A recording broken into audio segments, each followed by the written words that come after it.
Evening everyone, and welcome back to another Carl Gosling sim racing video.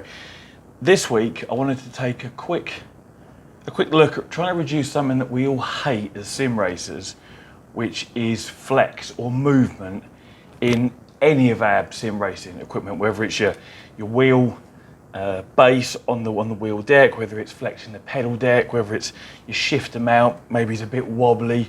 You know, we all hate flex, and today specifically is going to be the wheel base that we're looking at. Now, the title of the video says Thrustmaster, and that's primarily because that's what I have here in front of me. But this advice applies to, you know, any wheelbase really, whether it's a Logitech, whether it's a Fanatic, well, specifically to wheelbases that hard mount in the same way that this one does, which is it uses two M6 bolts, and they are slightly forward of the halfway point on the wheelbase here. And the problem we're having them slightly forward of the halfway point, well, the problem with that, and with there only being two, so they're parallel, they're side by side. It means you've effectively got like almost like a pivot point available from a flex point of view. So, you know, the wheelbase is yay deep. There's two M6 bolts holding it sort of about just below here underneath. So what that means is there's nothing sort of supporting it at the front here, nothing cinching it down at the front, nothing cinching it down right at the back. Now, right at the back isn't so much of an issue because you don't apply any forces at the back of the wheelbase. Our steering wheel is, of course, this side. So not having, you know, and the two that are there are actually sort of slightly biased toward the back more than they are the front anyway. Now, a lot of us probably just go, we're hard mounting our wheelbase, we don't need the clamp, you know, we're not desk mounting it, we're not clamping it on, we're going to put our bolts in and just throw this in the box, which is, you know, makes perfect sense.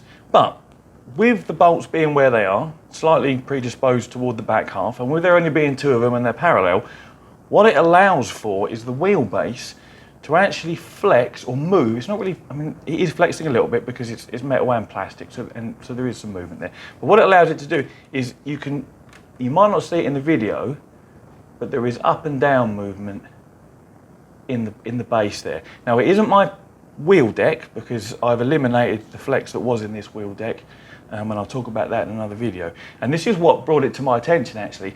I eliminated the movement in the cockpit. This is a GT Amiga R I'm sat in, and I was still like, why is there still this up and down movement, you know, in my wheelbase? It was pissing me off, for want of a better description. And I sort of looked at it and I thought to myself, I'm looking at it, and if you look at the side here, you can't see it in the video because my ducting's in the way. If you look down the side, where the bottom of your wheelbase meets the pedal deck, as you do this, you can see a gap just opening and closing like this. And I was like, and instantly it clicked. Just like, well, there's only two M6 bolts. They're predisposed to being more toward the back.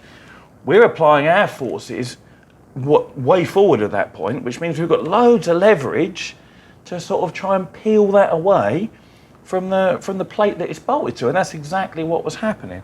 So I thought to myself, if I re-employ the use of this clamp, this obviously bolts to the front of the wheelbase, and that's where we're lacking support. That's where there's nothing cinching it down. So I thought, if I put this back on, do it up nice and snug, you know, it's probably going to stop that movement, that flex that I've got left. And lo and behold, put it on, did it up, and it's like, boom, sorted. No, you know, no more flex, no more coming away from the plate there. So I was like, that's pucker. But the only problem with that is this has like a T-bar that goes up through here and that you can spin around and clamp up tight by hand. The only problem with that was it hangs down a little bit.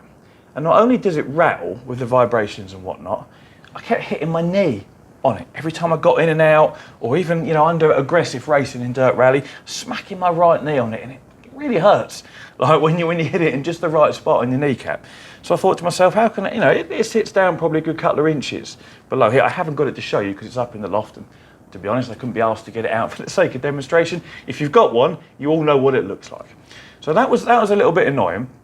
So I thought, well, how about I just replace that hand clamp, so to speak, T-bar, with just a bolt and do that up with a ratchet and a socket, and that way it will sit flush with nothing sticking down.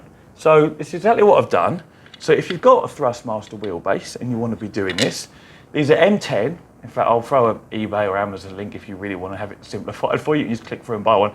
They're M10, and this one is 57 mil long. Slightly peculiar size. I would have thought it would be M10 by 60, but this one measures 57, but M10 by 60 would be fine as well. And that literally just goes in, and you just do it up, just like you would your hand T-bar type thing, but using a ratchet and socket, which I've got sat on the floor there from whoever just took it off. And now we've got it cinched down tightly at the front and cinched down more toward the back, and the whole thing's completely solid. There's no longer this up and down flex, that gap's no longer opening and closing, you know, where you're lifting it away. So that completely cured that. Now, whilst I mentioned in the beginning of the video that this principle applies to all wheelbases, so if you've got a Logitech, for example, the front clamps are integrated.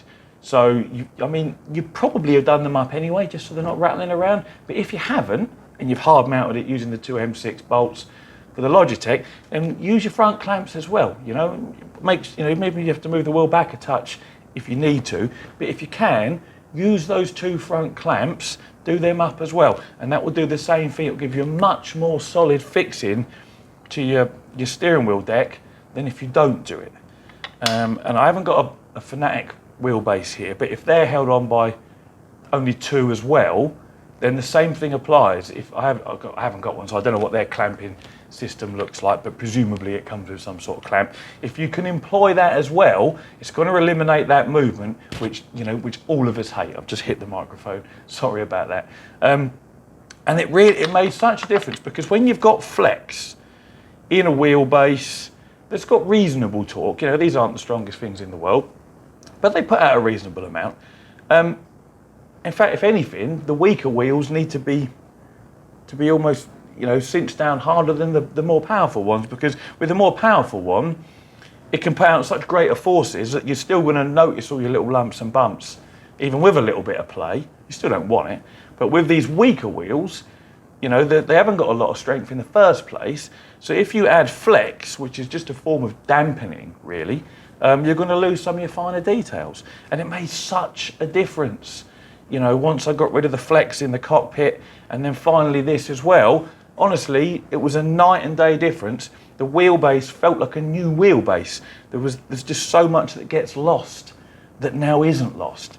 So, you know, for the sake of one M10 by 57 mil bolt and re-employing, you know, hop up in the loft, get your box, get your clamp out, get it clamped in. Now, some of you might have noticed I've got elastic bands on the ends there. The reason for that is because on this GT Omega Arc cockpit, these rubber feet don't actually make contact with the underneath of the wheel deck. The clamp actually rests on like a support brace that runs across there, and it rests on it sort of here, just forward of these. So these were rattling around with the vibrations and the tactile transducers and whatnot. So I've just thrown a couple of elastic bands around just to stop them from rattling. That's the only reason those elastic bands are there, in case you wondered. And again, there's another tip there for you. If you've got this exact setup, which a lot of people probably have, the Arc's a popular cockpit, TS PC Racer, or the TX or T300, they're all really popular Thrustmaster wheels. They all have the same clamp, I think. So yeah, if you're going to do it, you might want to put some lackey bands around there as well. But that's really all today's video is about. Just a little tip on how to remove some of the flex that we all dislike so much.